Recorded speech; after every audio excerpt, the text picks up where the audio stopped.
You're listening to PetLifeRadio.com. Welcome to Animal Rights on Pet Life Radio. This is your host, Tim Link, and I'm so glad you're joining me today. Today I have special guest, Allison Hodgson. And Allison's here. She's a writer, speaker, humorist. You've seen her work probably on Houzz.com. She's also written for Forbes and numerous other publications. So we're excited to have Allison on board. Allison's going to be talking to us about her latest book, The Pug List. A ridiculous little dog, a family who lost everything, and how they all found their way home. So we're interested to find out more about the book, find out more about the wonderful main character, we'll say, in the book. We'll keep that hidden. And then also want to talk to Allison a little bit about her writing and her writing styles and what she goes through her processes. So we're excited to talk to Allison about that. So everybody just hang tight. We're going to come back right after these commercial breaks. You're listening to Animal Rights on Pet Life Radio. Sit. Stay. We'll be right back after a short pause. Well, 4 to be exact. It's hard to find time for your furry family member. That's where Camp Bow Wow comes in. All-day play and overnight camp, daycare and boarding for dogs. Everything is included. Large play areas for fun and exercise. Spacious cabins, comfy cots, even live camper cams to watch from a computer or smartphone. Camp Bow Wow offers the best care and is the place to go where a dog can be a dog. For locations and more information, visit campbowwow.com. Yuppie Puppy City Kitty provides pet lovers an opportunity to earn up to 50% commission selling our premium pet products. Advocate Gina Brick says, the opportunity to share such a quality product line with other pet lovers is amazing. The support of the Yuppie Puppy City Kitty family while working the business is a true gift. Mention special code PETLIFE when you enroll today and receive 3 additional products free. Find us at www.ypckpets.com. That's ypckpets.com. Let's talk pets on PetLifeRadio.com. Welcome back. Welcome back to Animal Rights on Pet Life Radio. Joining me now is writer, speaker, and humorist Allison Hodgson. Allison, welcome to the show. Hi, thank you. I'm so happy to be here. Oh, well, we're glad to have you on board, and big kudos for your latest book, The Pug List. Thank you. So tell us a little bit about the book. Well, in a nutshell, The Pug List is the story of how rescuing a troublesome little pug named Oliver was the key to helping my family heal after an arsonist randomly set our house on fire.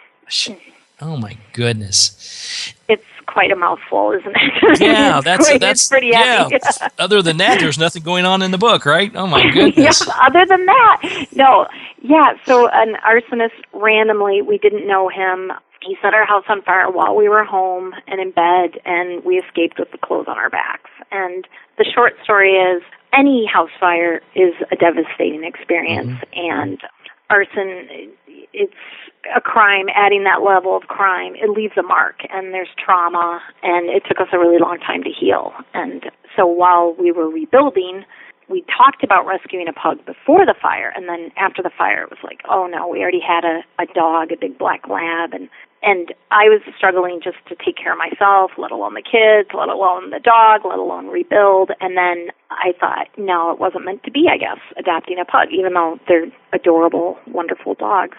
But my youngest daughter, Eden, who was 7 at the time, didn't get that memo. And so she began what I called in the book the relentless, capital R, campaign, capital C, where she just worked and worked and worked. And spoiler alert, she got her pug. I always find out in life, and you should learn this lesson by now, but I've learned it over and over again, and I still am learning it. But animals, here it goes in life. It's animals, kids, and spouses, especially of the female persuasion, tend to win out. That's sort of, and maybe not in that order, but somewhere, yeah. Not always, but sometimes. Yeah, it's funny because my husband resisted getting a dog in the first place, and then he resisted getting a second dog, and then he folded like a card table at the end, and he didn't tell Eden, but he told me that he was weakening, and because we told her, okay, you can earn the money for a pug, but, no promises. And, it certainly wouldn't be until we were in the new house. And then we got in the new house, and we still didn't feel up to another dog. And then he told me he was weakening, and I thought, no. But he's always the one who, in the book, I say he folds for love. He always capitulates. And so you might have something there. But then when I read her pug list, she had this little notebook, and on the picture there was this fawn pug, and it was a little spiral notebook, and she didn't know how to spell diary, so she called it her pug list, and she wrote her little heart out, and I knew about it, but I didn't really know about it, you know what I mean? And so I opened it up one day, I came across it, and I read it, and it was like, and there was a little heart she drew. She wrote pug list in her little scrawl, and then she drew a little heart, and I read it, and it was like, oh, her heart is on the line, and I knew we got to get her a pug. And then the first half is about rebuilding after the fire and just how hard that was, and then the second part of the book is about us looking for and finding little Oliver. So now I'm curious about several things on this. So Eden had the pug list, which was her little diary. Mm-hmm. Now I'm assuming this strategically placed so Mom and Dad would happen to find it. Oh, she had no. Okay. No. Go ahead. You had another question. I don't want to. Yeah, I thought maybe it was strategically placed. So so you find the list, and that was the last straw. You had to give in at that point. Let me just read you a sample. It's like the very first entry. Well, number one on the opening page, it says, "To the good pug I will have. I think that my pug list is so fun." And then the first entry says, "Dear pug list, I almost have enough money for a pug, but my parrots say no, and I do not like it one bit. But I try to get enough money. But it is a hard thing to do. But it is worth it. But the pug motivates me, and it makes me happy, so I just keep working and working all day long." And then, page after page of this, indefatigable cheer and, relentless passion and commitment. And it was I just knew it was one of, I've said no many times to her before this. I've said no many times to her after this, but this was one where I knew this one is going to leave a mark. This one matters. That's right. It had to be fulfilled. So why pugs? Did she ever give a good reason for that? Oh, yeah. It was my own fault. I had a torrid online romance with a rescue pug named Tonka, and I write about that in the book. I found myself on Pet Finder. I think probably some of your listeners can understand this. Right. You don't know what you're doing. All of a sudden you're on Pet Finder, and I happened to be looking at pugs, and I saw this oh my goodness, he was something else. He just, his personality shot off the screen, and he was practically a square.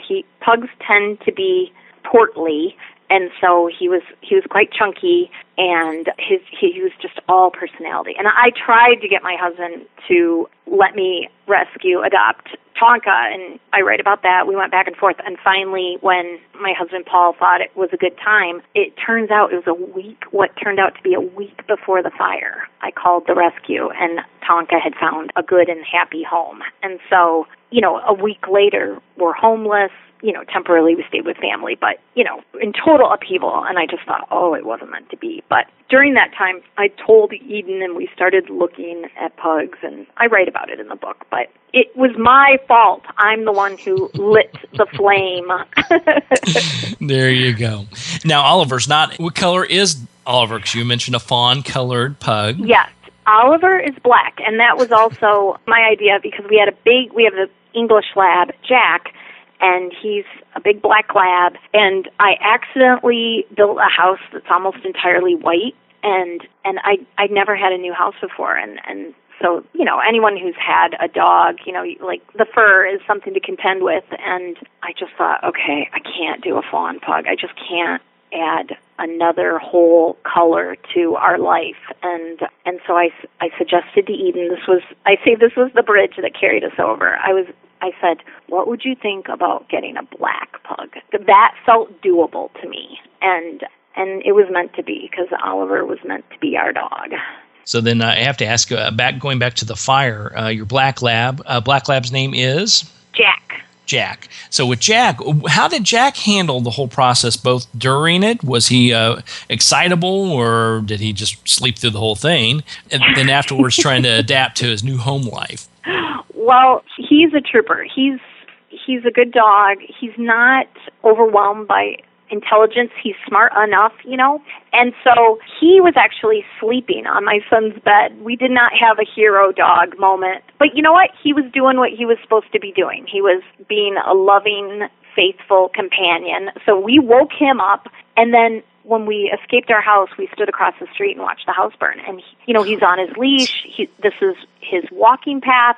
And he just kind of whimpered and cried, and it was the worst and most confusing walk of his life. And then it was interesting. Whenever we'd have to go back to the property, he didn't like it. He was really uncomfortable. But as far as adjusting, we went and stayed with my sister-in-law and her husband, and they had 3 big dogs, and he was in heaven. And he actually he had the easiest adjustment. He was just so happy to be with. He loves other dogs, and so he was really happy to be with other dogs. But the house, it left a mark for him. Whenever we'd have to come, he didn't like that. He kind of whimper and pull back. So the fire made an impression on him too. It was a traumatic, I'm not kidding, a traumatic experience for him as well. He felt everything we felt, and we were feeling a lot of pain and anxiety. So. Yeah, and that's important. Thanks for sharing that. I mean, that's the important thing to know that, you're a family unit, and you feed off of each other's energies, and animals have the same type of trauma and stress that we go through in those horrible situations. Well, something that's interesting is lately he was acting out. I worked very hard to train him. He's a great dog, but just in the last little bit, just behaviorally, a few things. And our vet said, well, you know what? They feel what you feel. And I feel like we've had some hard, traumatic life experiences, and I think they just kind of build up. So we made a point to just really give him attention and make sure he was getting his walks in. And it broke all of our hearts that it's like, oh, he feels all our anxiety. But he's a great dog. He's such a good boy. Good for him. Good on Jack. All right. Well, listen, we're going to take a quick commercial break, and then we'll come back with Allison Hodgson, talk to her about her book, The Pug List. But I want to talk to her about her writing skills and her habits and the things that she does as a writer. So everybody hang tight. You're listening to Animal Rights on Pet Life Radio. Sit. Stay. We'll be right back after a short pause. Well, 4 to be exact. Everything we tried failed except the Dinovite. The standard run-of-the-mill tests and treatments. Cortisone, antihistamine, multiple creams, antibiotics, spray, multiple prescriptions, steroid injections, sprays, shots, antibiotics, steroid cream. No results.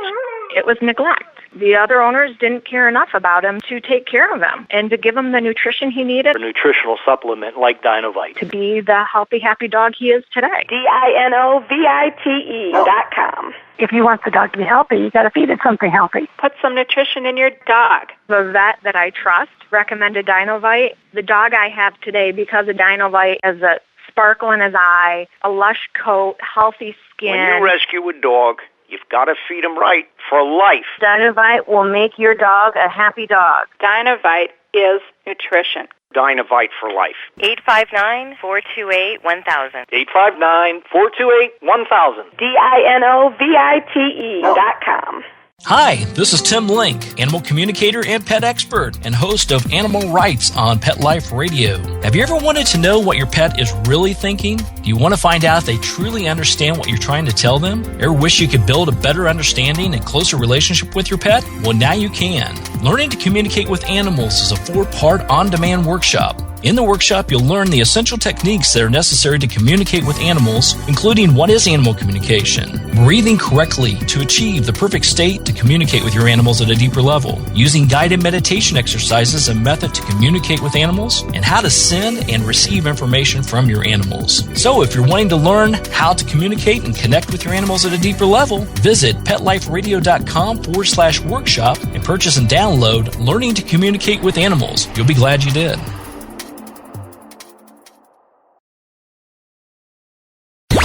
Let's talk pets. Let's talk pets On Pet Life Radio. Pet Life Radio. PetLifeRadio.com. Welcome back. Welcome back to Animal Rights on Pet Life Radio. I'm here with writer, speaker, and humorist Allison Hodgson, talking to her about her book, The Pug List, a ridiculous little dog, a family who lost everything, and how they all found their way home. So now I love the book, and I love everything. I'm assuming it's happy endings, though I'm assuming you're still adjusting even to today. Yeah, well, something the ending is complicated, but the wonderful thing is Oliver is still alive. But the ending of my book, I think, is a reflection of life, and that after the house fire, it's not like we were exempt from hard things happening. And I write about some of the hard things that happened to us after the fire. But at the end of the day, we've got that funny little smush face guy, and he's doing great, and he's just been such a source of comfort and healing, and everything changed when we got him. There you go. So it's meant to be. It was meant to be. He and Eden, it's like something out of a storybook if you ignore him growing up in a puppy mill and her having someone set her house on fire, but you can't. And so it's a complicated, but the way they bonded was just so beautiful, and it just was incredibly healing for her, which anybody, any animal lover, they understand the healing power of animals. Yeah. So let's talk about the writing styles, because obviously you've written for a lot of different publications, and, you're a professional writer at heart. Tell us, first of all, how did the book portion come about? Did you realize, hey, I got a great story and someone needs to hear this? Or is it something that was last minute, somebody told you that, hey, you ought to put this down in the book? No. I had been working on a book before the fire, and that just kind of... I just set that aside after the fire. And to be honest, now I look at it and I realize it was communicating to me that it wasn't working. And so then, I had some freelance writing I was doing, and then it's kind of a convoluted story, but a project led me to a project, and then I'd been asked to write about a cat, and while I was writing about that, just something kind of clicked in my brain. Oliver, if Eden's not here, he's usually with me. And so when I'm working, he's usually in my study at my feet. And something I thought about with usually when people write about an animal, when they come to write about an animal, the animal's gone. And so you go into reading an animal book and it's going to break your heart. And and I just suddenly saw the way he was woven into our story of rebuilding, and I just had this epiphany, the dog is still alive. And I just, he's there blinking. And I thought, okay, I can set aside this book I'm working on about a cat who died 20 years ago. That can keep. And I was a little bit nervous that I was being flaky, and, writing is kind of like a new relationship. A new book is a new project, and the beginning is exciting, and then slogging through and actually finishing it is hard work. But I had a feeling this was it. And then it really is an amazing story. And one of the metaphors that comes up in the book is about the dog being alive or the dog being dead. And so it's interesting to me sometimes how your subconscious clicks onto something you don't totally know it's there, and then you get to there. And so that was a beautiful realization. Yeah. Well, and I think it's, for most writers, especially when you're talking about publishing a book, you could start writing that book, and by the time the publishing house purchases it, the editors get through with it, et cetera, you could be 18 months to 2 years down the road. So there's, the animal you've been writing about may not still be alive at that point. And also the fact that, it's an ongoing cycle that when you're writing it, because, it's ever changing. So I always find it fascinating when even the books I've written and talking to a lot of authors is the fact that, you got to get it down on paper. If there's something that's exciting, something that you think is going to move you and move others, get it down on paper and get it out there as soon as you can, assuming it's in good form. Obviously, you don't want to release something that has a lot of typos in it, but you know what I mean. But even getting something down, I don't think anybody will ever regret writing something, because you've gotten it down, then you can realize the application, maybe it's not to be published, but even just writing something, you're building your muscle. And there's nothing I've written that I regret writing. Do you know what I'm saying? Because even if you don't end up using something, it gets you to another place where you're able to do something else. And I do think some of my, what could be called some of my failed projects, book-wise, they gave me the muscle to be able to write the Pug List, and I'm thankful. And I'm thankful. So now when you're putting together as a writer in general, do you often write stories and sort of set them aside as something that could be interesting, or write stories and pitch them around to see who's interested in it? Or is it more of someone contacts you, or you see an inquiry about a particular story and you write it at that point in time? For me, it's usually the latter, where it's either something specifically I'm working on, or there's usually a plan for it. But I got in the practice of writing by starting to blog about 10 years ago, like getting back into writing regularly. I'd written in school, but then I had kids, and I've always resisted writing. It's not something I've done freely, and I can do it easily, but I have to watch a lot of Netflix to write. I have to do a lot of not writing to write something.